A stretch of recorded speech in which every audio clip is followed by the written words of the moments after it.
Hey everyone, Terry here. I just want to throw together a quick video for you guys about Cast on Crit in 2.0. One of the top questions or concerns I've been getting in my build thread is Cast on Crit dead in 2.0? Short answer, no, it's not. Not at all. So I have several clips, several Atziri runs that I'm going to throw in at the end of this, but I just wanted to show you here, I emulated the changes in the beta. Now this is a standard character, but I just wanted to show you what literally switching out a few things will look like in the beta with a similarly geared character. Now, it's not 100% the same. There are a few spell changes and other things like that that are very difficult to emulate, but there's three key points that I'm demonstrating here, and they are, first off, the change from shotgunning spells, Fireball, Arctic Breath, Ice Spear, Freezing Pulse, with GMP into spells that are good without needing to shotgun, since you can't anymore.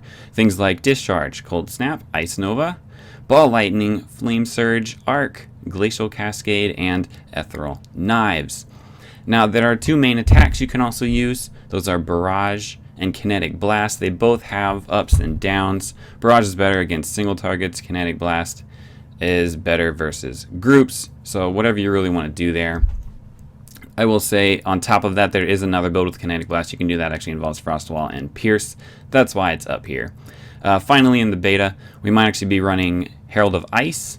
However, the damage on the Heralds hasn't been changed for standard, where I'm showing you this here. So I'm only using one to emulate that because they have a lot less damage added to spells on the beta. So normally we would be using Herald of Ice, but we're not going to. So that's the first big change. The second big one is the Life Leech changes. Everybody's going to know, is Life Leech really going to kill the build? Now what I've done is swapped in level 1 Life Leech into both sockets here. So I have Vaal Molten Shell, level 1 Life Leech, and level 1 Life Leech in the main attack that I'm using. Now this actually balances out perfectly what's on beta, because on beta the Life Leech gem is always worth 2% of your damage leeched is life, and Vaal Pact is 100% of that leech leeched instantly. So here Vaal Pact gives you a 40% effectiveness. However, 40% of 5% is 2%, so it literally works out to be just like the beta. So that's a big change there. And the third change is I pulled increased duration out of my Immortal Call and my cast when damage taken. Now one thing I did forget to do was kind of remove cast when damage taken with Enduring Cry, but honestly you'll see this isn't a big deal. You could go with even less duration on the Immortal Call and still turn out just fine. So those are the changes I made. Let's go ahead and jump into the clips over here. I have, if I remember correctly, 2 Atziri runs I'm going to show you, and 2 or 3 Xana maps with different setups, different combinations of spells. Now I never re-rolled my Vols, so it's always in the same color, so you're going to see Ethereal Knives a lot just because a green slot is really hard to fill. So keep that in mind while you're watching, but I particularly like these runs because the Atziri runs didn't really even go as planned. You'll notice I'm actually not going to kill the Vaals anytime that they are up, so I'm not going to kill them like immediately when they spawn, which is a good thing because it really doesn't matter, as you'll see. So let's go ahead and hop right into that. In our first Atziri run here, the cast on crit combination I'm actually using is Barrage, Ethereal Knives, Arc, and Flame Surge. Now I really like this setup because it's balanced versus everything. It's good, you know, solid versus groups, and very solid versus single targets as well. The only thing I would change about the setup that I was running now is I didn't have fire damage on my attacks. If I had fire damage on my attacks, it would allow me to burn anything, meaning that Flame Surge gets 50% more damage really along anything in the line in front of me that Barrage makes within the range of Flame Surge. So really on here you'll notice I only take advantage of that during bosses that I'm standing next to, because Righteous Fire is the only thing I have that burns. So even with that said, very effective overall, still very fast versus groups and single targets equally, and good at taking down bosses too, so you really won't ever have to switch gems in and out with this setup. Now we're actually coming up on the Vaal fight here. And we're going to use some video magic to go ahead and move the video forward a little bit to Vaal spawning. So here we go. Now you notice I actually missed quite a few procs there. We still managed to down him. We're not so lucky on the second Vaal. Not a big deal. Actually kind of like that things didn't go 100% perfectly. But as you can see, it's really easy to kill him anyway. He can't really hurt you. So, moving forward, let's do some more video magic. Let's bump ahead to the trio. So let's go ahead and enter. Now what I'm doing here is pulling off my armor so that I can use Vaal Molten Shell because I didn't have enough mana. So we're going to do the same thing we always do. Run up, kill the Dual Striker. We're going to run to the middle, kill the Tentacle Miscreation, and that leaves our Cyclone guy. Overall, not too bad. A little bit slower than with the GMP projectiles, but that's to be expected. We have less DPS now. To be honest, we have fairer DPS now. I think it was a little out of hand before, but trio is still a piece of cake. And honestly, the Vaal Molten Shell is really key for this. It really makes the fight super easy. So, once again, not too bad. Now for the Atziri fight, what I do here is I swap in Glacial Cascade instead of Arc. So we are running EK, Flame Surge, and Glacial Cascade. We can definitely feel the DPS changes, but once again, it's not going to make that much of a difference. A lot of the damage we had before was overkill.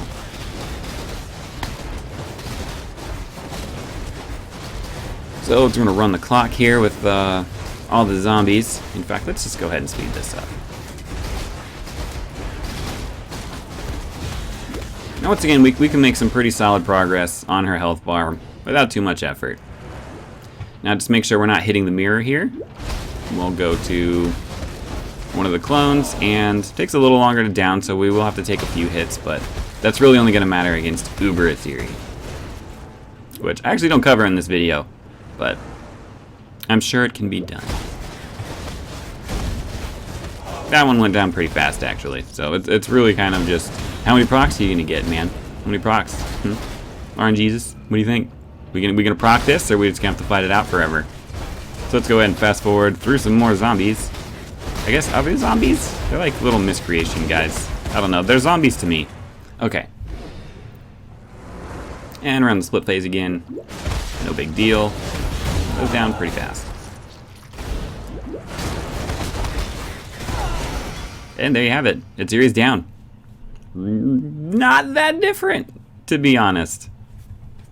So let's go ahead and kick it over. I have another run for you that I actually did with another set of gems. So let's go ahead and check that one out.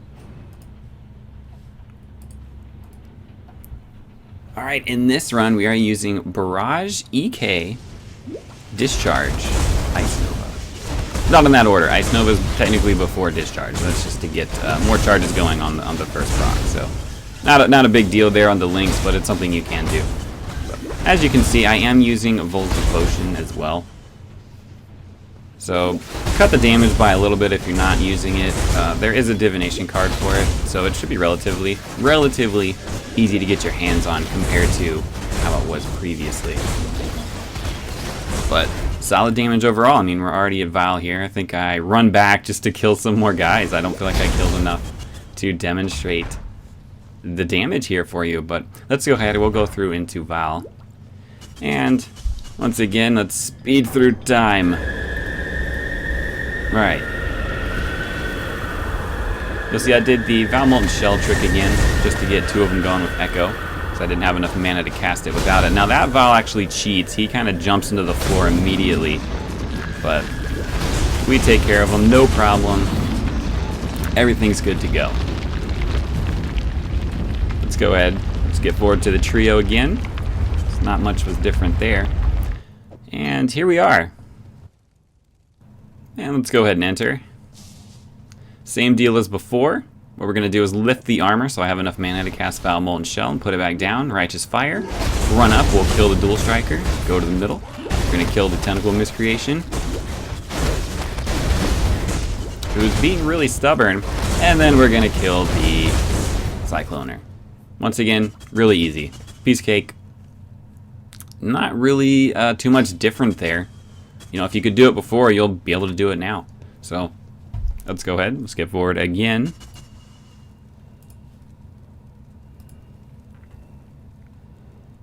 And here we go. So start fight's the same as always. Run up. Go ahead and start DPSing her down. Damage, not that bad actually. You know, pretty much immediately send her into zombie phase or miscreation phase, I guess. They're not technically zombies, but I mean, look at them. So same thing we do. We just sit on her and just keep discharging. That sounds extremely inappropriate. But let's go ahead and fast forward through this part. Alright, and she drops the phase. Alright, now the big part here is you just got to watch out for the mirror. So we identify the mirror there and we run to the opposite side. And we want to make sure we're facing a direction that does not result in the beginning video for this movie of EK flying past one of the clones and slamming into the mirror and killing you. So just be mindful of that if you are going to use any spell that might do such a thing. But phases go down almost immediately. And we're going to dodge the same stuff we always dodge. The yellow storm call there tickles a little bit, so don't get hit by that one. Once again, we identify the mirror and move to the other side. And that's another clone phase down. Narrowly dodge the double flame blast, go into another zombie miscreation phase. So we're just going to skip through here. And she's going to die immediately afterwards. So pretty straightforward, not much changes. We lose a little bit of DPS overall, but we're still good to go. And there you have it, guys. Short answer to the question, is Cast on Crit dead? No, it is not. Long answer, Cast on Crit is actually in, I'd say, a better place than it's ever been. The shotgunning mechanic of GMP with projectiles before really just made that particular version overshadow all of the other versions. So you're going to see in these little map clips that I'm running here that there's just so many different things you can do now that you can really just have a lot more fun with the skill. I think Kinetic Blast is actually, according to my testing that I did lately, normally I wasn't on the side of Kinetic Blast, but I kind of like it now. It's actually very effective for clearing maps. Now you're going to have to do a little maneuvering or a little finagling during some more high health bosses and things like that, just to get, you know, maybe pull up against a wall to get all of those procs going so you can kill them faster. But overall, Kinetic Blast is good now. Barrage is solid all around, which is what it's always been good at. You can still do it with Cyclone. The build just survives in all of the ways it did before. We're just not really cheating with the shotgun mechanic. Well, not really cheating, but cleverly manipulating game mechanics. So, Cast on Crit is just fine. You guys are going to be just fine. Feel free to roll the build in 2.0. You're going to be okay. And there you have it. So I'm just going to leave you guys with these clips here. You can just see some of the various spells and combinations and things like that. I think there's even a Death and Taxes in here, a corrupt version. So enjoy, guys, and enjoy Cast on Crit in 2.0. It is alive and well. I'll see you next time.